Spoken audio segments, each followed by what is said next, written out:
Z nami je zdaj strokovnjak za javno upravo, dr. Rajko Pirnat iz Pravne fakultete v Ljubljani. Gospod Pirnat, dober večer. Dober večer. Kje je šel predsednik vlade Robert Golob, po vašem mnenju, čez rob, čez zakonsko dopustno ravnanje predsednika vlade ob takšnem dopustovanju oziroma obiskovanju v vili Tomaža Subotiča, ki ga je Golobova vlada na predlog vlade imenovala za predsednika Sveta splošne bolnišnice Celje in psihiatrične bolnišnice?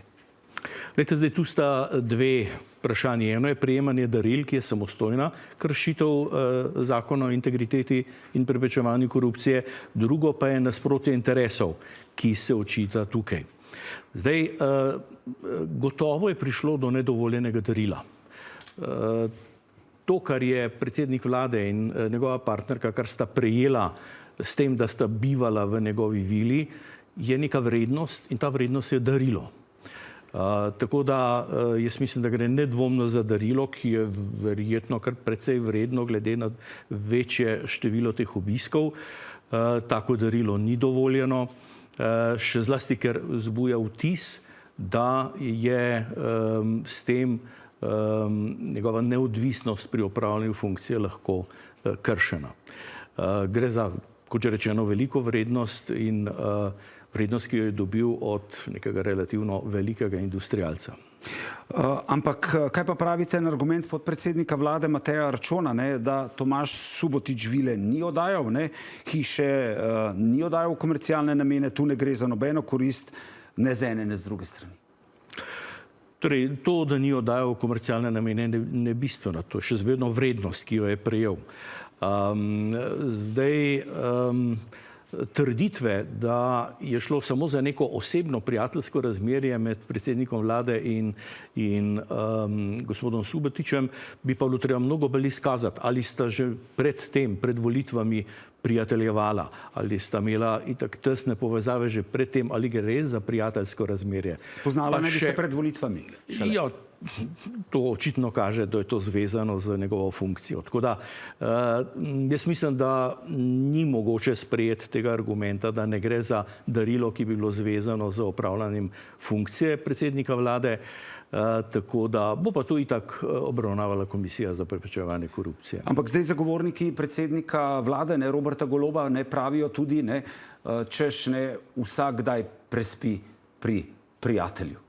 Ja, sej ravno to sem hotel povedati. Prvič, predsednik vlade ni vsak. Naj zelo pazi, kje prespi.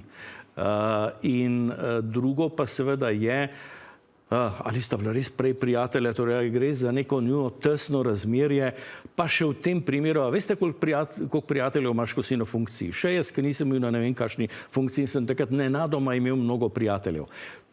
To je nesprejemljiv argument.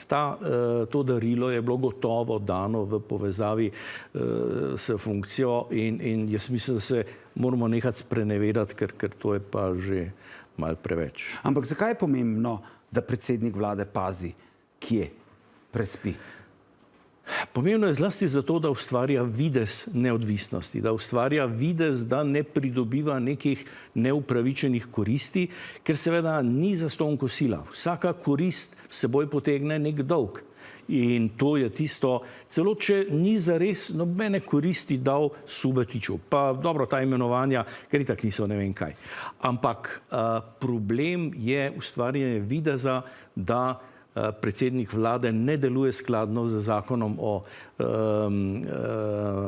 preprečevanju korupcije, torej o integriteti in preprečevanju korupcije, da ne ravna etično, tako kot zahtevajo zelo visoki standardi te njegove funkcije. In to je tisto, kar je najslabše. Jaz v takih priložnostih vedno citiram Konfucija, ki je rekel, da za vlado je najpomembneje, da je za vzgled ljudem. In to ravnanje vzgled ni.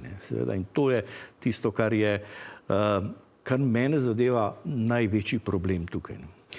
Bo moral predsednik vlade Robert Golob javnosti pojasniti oziroma iz vlade poslati, kako je glasoval na seji, ali se je izločil, ali je bil prisoten Robert Golob na seji, ko je vlada gospoda Subotiča imenovala na te dve mesti?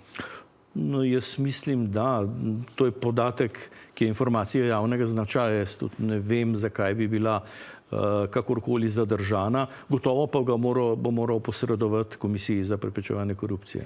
Kako pa gledate na to, da predsednik vlade pravi, da gre pri razkrivanju njegovega dopustovanja oziroma obiskovanja v Subotičevi vili kot maščevanje za reforme? Zdaj odgovarjajo, je najprej dejal, da za pokojninsko reformo, danes smo dobili sporočila iz kabineta vlade, da tudi zaradi zdravstvene reforme, da gre to v resnici za maščevanje.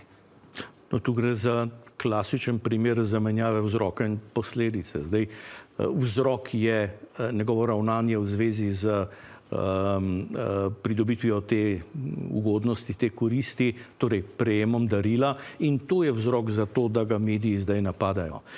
Ne pa reforma, sej predno se je to vedelo, ga niso napadali v zvezi s tem.